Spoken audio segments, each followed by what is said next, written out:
So today we are going to start with the lipids. Lipids, they are heterogeneous group of fats and fat-like substances. तो जो fats हैं और fat जैसे हैं substances वो सारी लिपिड्स में आ जाती हैं. सिंपल लिपिड्स, अब अगर हम इसको कैटेगराइज करें लिपिड्स को, तो एक फॉर्म है simple lipids. As the name indicates they are simple, they don't have any additional group. ये किसके एस्टर्स हैं? फैटी एसिड और अल्कोहल के. एडिशनल ग्रुप्स इसमें नहीं होते. तो further these can be divided into true fats. जो एस्टर्स हैं फैटी एसिड के और ट्राईहाइड्रिक अल्कोहल ग्लिसरॉल के, तो वो हो जाते हैं ट्रू फैट्स. इनके अंदर आ जाते हैं फैट्स और ऑयल्स. फिर सेकंड कैटेगरी है waxes. Here glycerol is replaced by long chain alcohol.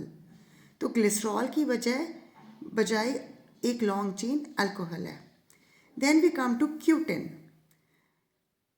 जो क्यूटिन है ये क्यूटिकल का 50 to 90% पार्ट है. Rest it is waxes. अब क्यूटिकल आपको पता है कि it is for the protection of the epidermis. वो बाहर प्लांट की सरफेस के बाहर, एपिडर्मिस के बाहर क्यूटिकल है. तो वो क्यूटिकल किस चीज़ का बना है? क्यूटिन और वैक्सेस का. It is a protective covering. So it seems that most of it, that is the cutin, it is cross esterified and polymerised hydroxy fatty acids. और सिंपल फैटी एसिड्स भी हो सकते हैं, उनको तो हम कह देते हैं एस्ट्रोलाइट्स. अब simple fatty acids that is without the hydroxyl group, तो वो सिंपल फैटी एसिड्स भी होते हैं. And these can occur freely. Fatty acids they can occur freely और they can be present in the form of compounds with alcohols but other than glycerol, because glycerol is present only in case of the true fats. Then we have suberin. Now suberin it is present in the walls of the thick cells, जो जिनकी walls बहुत ज़्यादा थिकन्ड हैं, सुबराइज्ड हैं. So it is a mixture of fatty materials. It contains condensation products of glycerol and phenolic acid. इनके जो condensation से जो प्रोडक्ट बनते हैं उससे सुब्रिन की फॉर्मेशन उनकी वजह से है, ग्लिसरॉल और फेलोनिक एसिड और इट्स रिलेटेड एसिड्स. या फेलोनिक एसिड होगा या उसके रिलेटेड एसिड्स होंगे या कोई उनके डेरिवेटिव्स होंगे. सो सुब्रिन का फंक्शन क्या है? It makes the cell wall impermeable. बहुत थिक हो जाती है, इम्परमिएबल हो जाती है. इट गिव्स स्ट्रेंथ, स्ट्रॉन्ग हो जाती है, रेजिस्टेंट हो जाती है टू मैकेनिकल एब्रेजन. अब सिंपल लिपिड्स के बाद दूसरी कैटेगरी आती है कंपाउंड लिपिड्स की. सिंपल लिपिड्स में हमने कहा था कि उसके अंदर कोई एडिशनल ग्रुप नहीं होता सिवाय फैटी एसिड और अल्कोहल के. इनके अंदर एडिशनल ग्रुप्स प्रेजेंट होते हैं besides fatty acids and alcohol.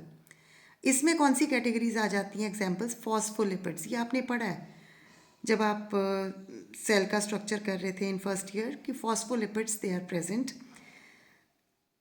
these are phosphorus containing lipids associated with the cell membrane. जब सेल मेम्ब्रेन का आपने स्ट्रक्चर पढ़ा तो वहाँ पे फॉस्फोलिपिड लेयर बाई लेयर होती है.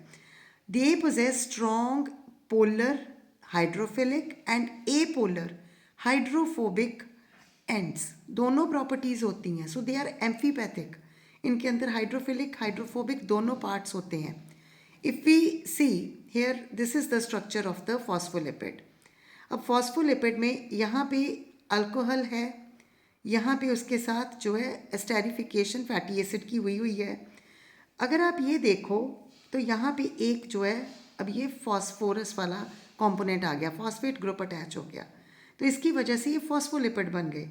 अब ये वाला पार्ट जो है ये पोलर है और ये वाला पार्ट जो है इसका वो ए पोलर है, तो वो हाइड्रोफोबिक है, ये पार्ट हाइड्रोफिलिक है. It loves water and it will शन water. So the two common phospholipids which are found in plants and animals, they are the one which contains choline, उसके साथ choline जुड़ा हुआ है, this is lecithin. और दूसरा जो है सिफेलिन, इसके साथ इथेनॉल एमाइन जुड़ा हुआ है. तो इसके साथ जो है ये लेसिथिन और cephalin, this is phosphatidyl ethanol amine. So additional group इसमें एथेनॉल एमाइन है, ये फॉस्फेटिडाइल कोलाइन है. इसका जो इसके साथ एक और एडिशनल पार्ट जुड़ा हुआ है, that is the कोलाइन. Then we have sphingolipids after phospholipids. So it is a special type of membrane phospholipids which possess an amino alcohol, that is sphingosine and phosphoric acid. तो इसके अंदर sphingosine आ गया. It generally bears an additional group like choline, sugar, myoinositol, etc. Then we have glycolipids. So one fatty acid residue, it is replaced by sugar alcohol. That is, sugar is mostly galactose और deoxyglucose. तो एक जो fatty acid residue है इसमें, वो जो है replaced है bye galactose. So because of the polar carbohydrate group, they are amphipathic. So they are also found in cell membranes and they are abundant in chloroplast membranes.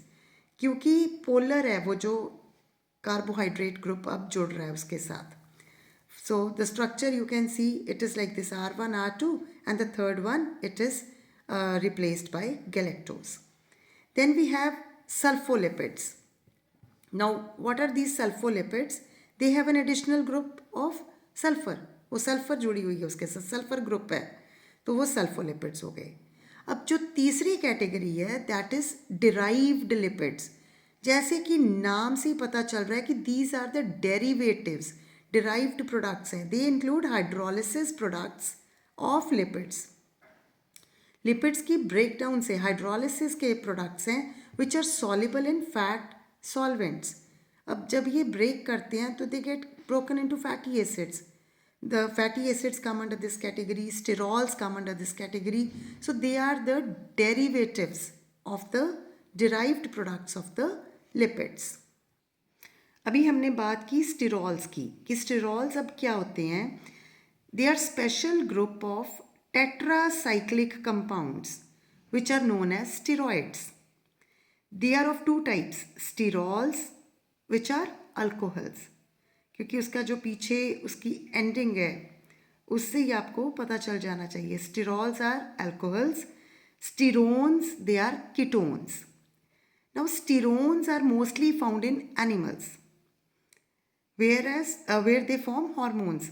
आपने सुना ही है जो progesterone, testosterone, so they are found in the animals. they form hormones over there. Now some occur in plants also. Osterones, they stimulate growth in pea embryos. So they are the sterones. Sterols जो हैं they are tetracyclic crystallizable alcohols. उनको हम crystallize हो सकते हैं वो, of very high molecular weight, found in both animals and plants. अब sterols आपको पता है animals में तो होता ही है. You are very much familiar with cholesterol. So this is found in brain and nerve cells. Cholesterol is very important. वो अलग बात है कि उसकी कौन सी फॉर्म जो है वो डेंजरस है, HDL, LDL, but we are not talking about the animals. So ये एनिमल्स के अंदर प्रेजेंट है. एर्गोस्टेरॉल जो है it was isolated from ergot. So an exposure to sunlight, that is sunlight, it has ultraviolet radiations also. It forms vitamin D, calciferol. आपने देखा होगा vitamin D का नाम जो है उसके साथ कैल्सीफेरॉल भी कईयों में लिखा होता है. It's not written vitamin D, so it is another name. So it is with the help of sunlight it gets converted into calciferol. इसीलिए हम कहते हैं कि धूप में बैठने से विटामिन डी जो है उसकी कमी नहीं होती, because it gets converted into vitamin D in the presence of sunlight. So it is commercially obtained from yeast. Others are campesterol, cetosterol, stigmasterol. So these are also found in the plants. जो cholesterol है that is found in the animals. In these they have been you can say discovered from the plants and they are isolated from the plants. Sterols are essential for stabilization of membranes. अब इनका purpose क्या है? They help in stabilizing the membranes. They control the plant growth, they control their physiology, and expression of sex may be controlled by these. Ergosterol is changed to vitamin D by ultraviolet rays. Some plants, some plant sterols, they are used for synthesis of sex hormones like androsterone, progesterone inside the, you can say these are the animal hormones. तो कुछ plant sterols जो हैं इसकी synthesis में, इन hormones की synthesis में भी help करते हैं. So this was all about the types of lipids. कितनी तरह के लिपिड्स हैं, सिंपल लिपिड्स हैं, कंपाउंड लिपिड्स हैं, डिराइव्ड लिपिड्स हैं. तो ये सारा लिपिड्स की पूरी इंट्रोडक्शन है कि किन तरह के लिपिड्स जो हैं प्रेजेंट होते हैं. We will discuss in the next lecture about the fats, fatty acids, and so on.